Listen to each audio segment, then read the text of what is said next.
Hi, good afternoon. Welcome to the marketplace. Coming up this afternoon, the Bank of Ghana sets the record straight. Foreign currency withdrawals are still allowed, it says. This was claims by top lawmakers suggesting otherwise. Also coming up this afternoon, the race to avert a national power shutdown is on as Energy Minister John Jonapor scrambles to find billions of cedis to purchase liquid fuels to power electricity generating plants. Along with you, Chairman, today as I sit here, this morning my headache is how to get the next parcel of liquid fuel. The fuel we have to take us 2.6 days. My name is Darryl Kwa. Thanks for being with us. Details coming up.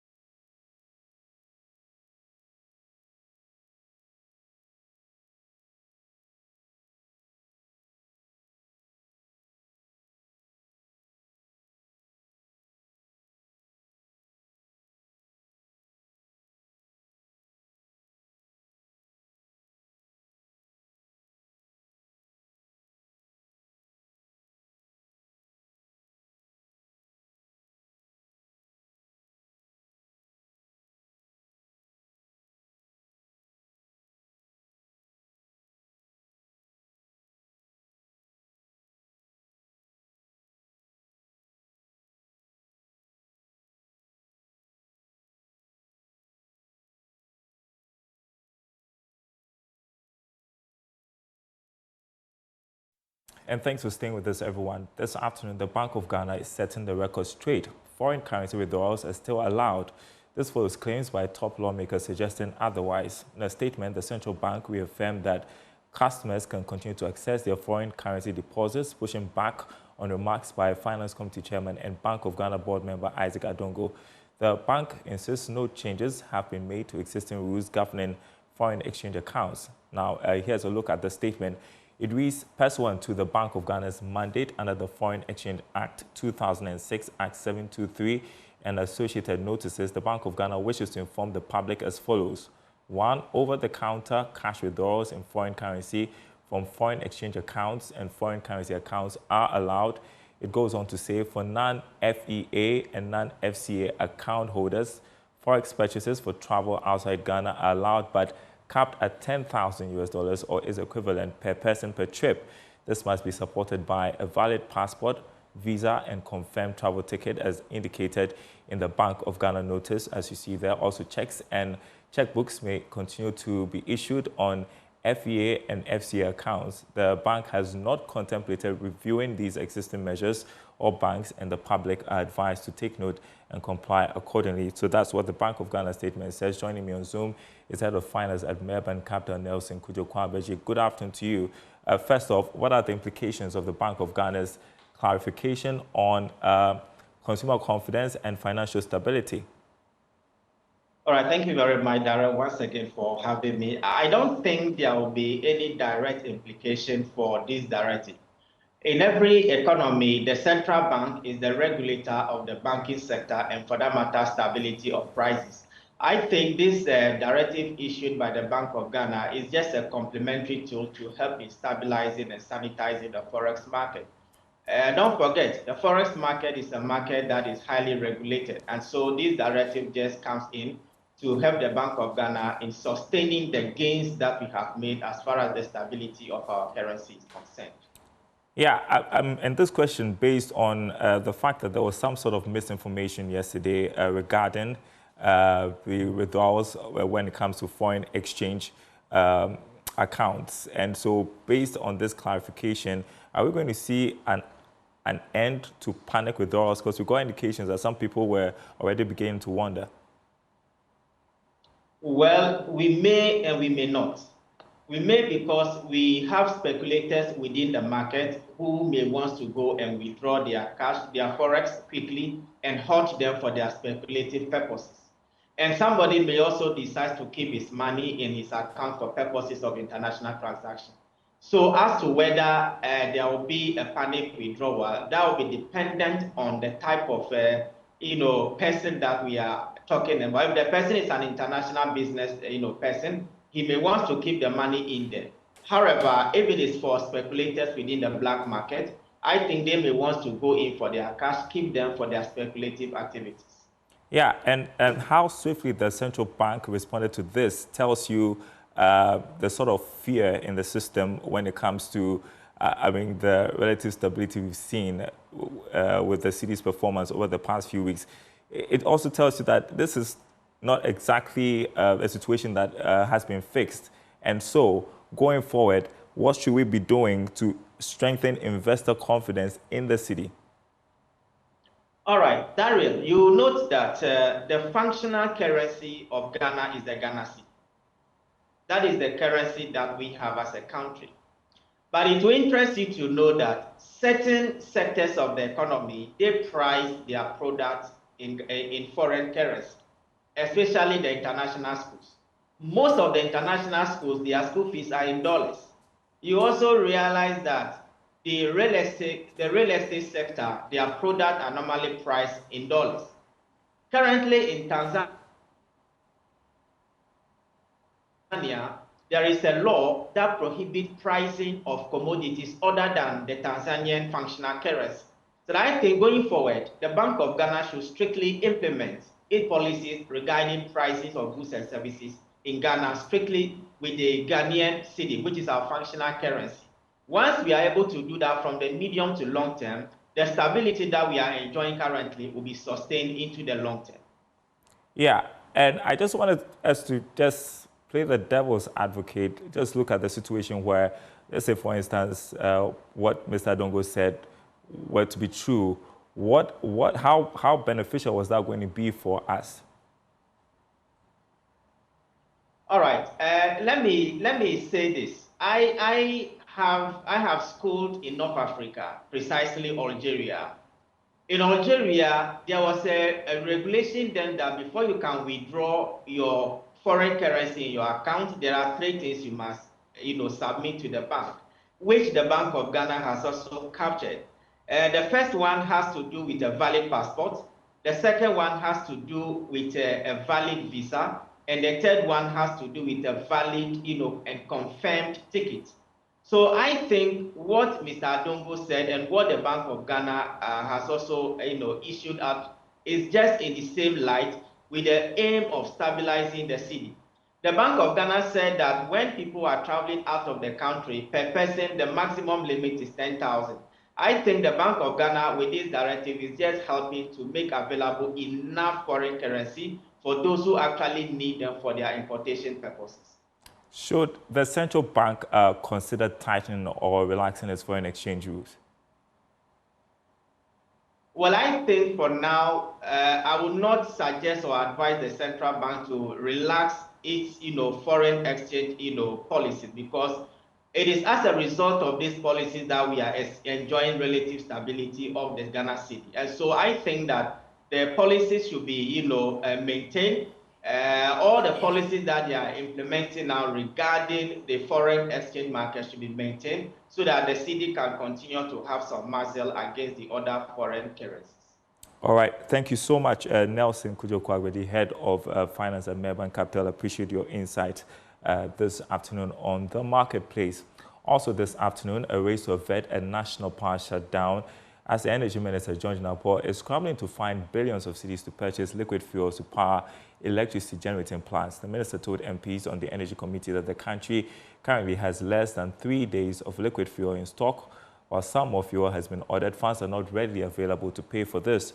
The minister is expected to make desperate last-ditch efforts at Cabinet to secure the necessary funds to make the payments. Listen to what he said earlier today. Chairman, today as I sit here, this morning my headache is how to get the next parcel of liquid fuel. The fuel we have to take us 2.6 days. We've placed order for fuel, but it has to be paid. We've procured some fuel on credit and working with the Ministry of Finance to pay. But the truth is that the Ministry of Finance also has its limits. And so we'll be going to Cabinet to discuss how we can improve on the sector. And that is why we are pushing for some private sector participation in ECG's operations. It does not entirely solve the problem, but it takes us to another level. Because if the collections are reduced from the 40% to save 5%. It means that we'll be collecting more. Cabinet has also adopted a position, and we'll brief you, Chairman. All MMDAs are supposed to pay for their electricity bills. They have to budget for it. We've identified what we call critical institutions. They include the health sector, the education sector, the security agencies, and the presidency. Even with that, so if you take the health sector, it's the theaters, the laboratories, the wards that will be exempted. If you take the educational institutions, dormitories are not part. Restaurants are not part. Only lecture theaters. And so we've classified that. And Cabinet is granting the approval and will publish that. Even what we term as critical institutions, the Minister of Finance will have to budget for it and pay. Well, the minister says he's having sleepless nights about the mountains of debts in the energy sector. Meanwhile, ranking member on the Energy Committee, George Kwame Agbaje, has been calling out big businesses in Ghana who he says are not paying their bills. Joining me on Zoom, Kwesi Tete, an energy management consultant. Good afternoon to you. So we are down to less than 3 days of liquid fuel for power generation, and that's a top position. From your perspective, how serious is this situation, and what are the immediate implications if fuel isn't secured in time? To you.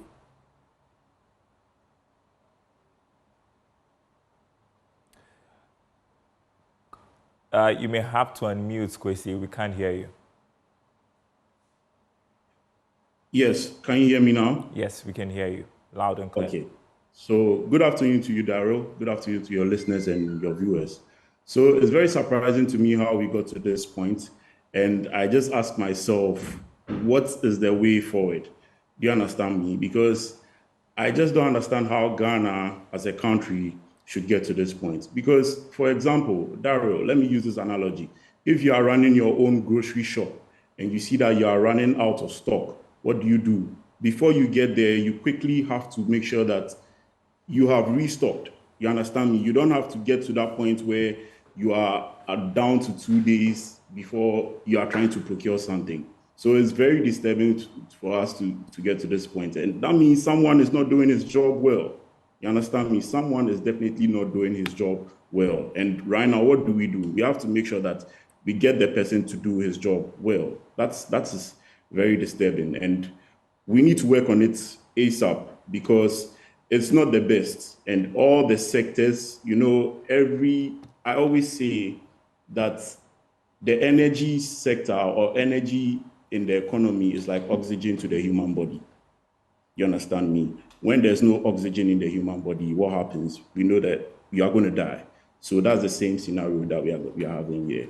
Yeah. If that's not done well, we are going to die. We would want to see your face in full view, so maybe you may have to tilt your laptop further. But I just wanted to point out we need solutions to this. The minister has also been talking about the mounting debts in the sector. So we know what has led to the accumulation of these debts. What should we do realistically to fix them? A lot of these things start from ECG. You understand my point? A lot of these things start from ECG. I'm not trying to name and shame, but in the power sector, where ECG is positioned in the whole power sector, when they are crippled, the whole power sector is crippled. So we need to get ECG working. And there have been calls for privatization or part privatization and all of that. I support the privatization to a certain extent, just because it has the possibility to eliminate the political interference. So I believe that when ECG is really positioned well, a lot of these problems should be fixed. Am I making sense to you? I guess so. I mean, the ranking member on the Energy Committee also speaks about under recoveries. He talks about the fact that big companies are owing the ECG. And so what sort of reforms should be in place? I think I remember the president say a couple of days ago they were going to privatize operations of the ECG when it comes to billing and metering.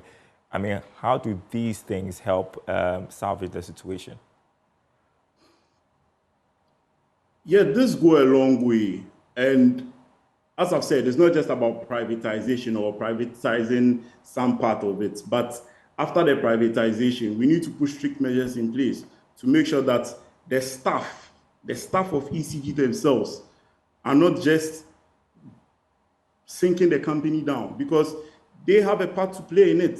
You understand? I don't know, let's go back to what Dubik Mahama said, or the expose that happened at the Kwabenya area alone. How many meters were found that were not captured in the system? About 15,000 meters. You understand? And this is a huge one for the energy sector. 15,000 meters not captured. How did those meters get to those residents? It's the people in the ECG company.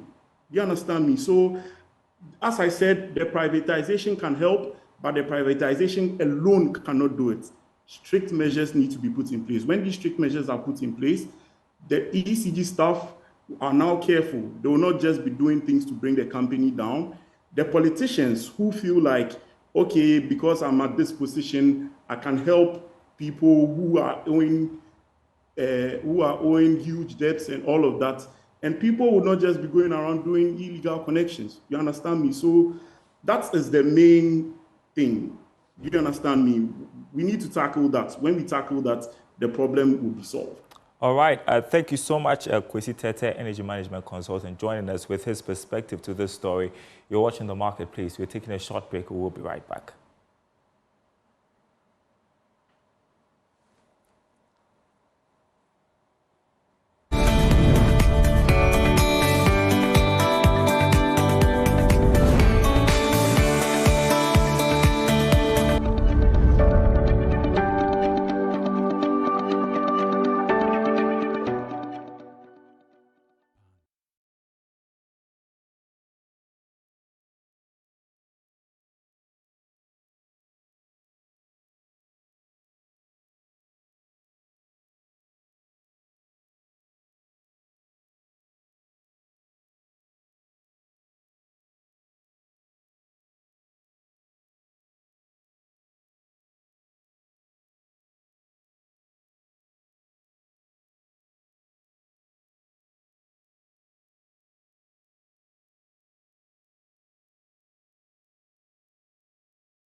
And welcome back to The Marketplace. The German ambassador to Ghana, Daniel Cole, has revealed that Ghana is close to finalizing its bilateral debt restructuring agreement with Germany, following recommendations from the creditor committee.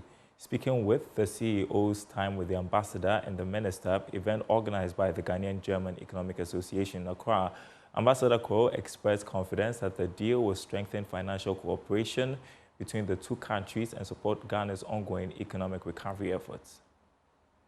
The CEO's time with the ambassador and the minister event was held under the theme Exploring Bilateral Trade and Energy Opportunities in Ghana's 24-hour economy agenda. Speaking at the event, the German ambassador to Ghana, His Excellency Daniel Crow, noted that Ghana's ongoing debt restructuring has provided the country with medium-term fiscal relief while also enhancing financial cooperation between Ghana and Germany. It's an issue with the debt issue. You know that the creditors committee has agreed on a multilateral agreement with Ghana on how to restructure the debt, and now all countries have to conclude bilateral agreements on how their bilateral debt will be restructured. We were among the first who provided a draft to the Ghanaian side. We just late last week have received the response from the Ghanaian side, so we are, I think, on a good path to finalize this process, which is a prerequisite for continuation of our financial cooperation. So we hope to get this sorted out quickly. The Deputy Minister of Energy and Green Transition, Richard Jan Mensah, also addressed participants, highlighting government effort and investment aimed at strengthening Ghana's energy infrastructure and attracting private sector participation. The ministry is pursuing the construction of a second gas processing plant, which we call the GPP2, with a capacity of between 150 to 300 MMscf daily. This facility will boost energy security, reduce emission, and decrease our reliance on expensive liquid fuels for power generation.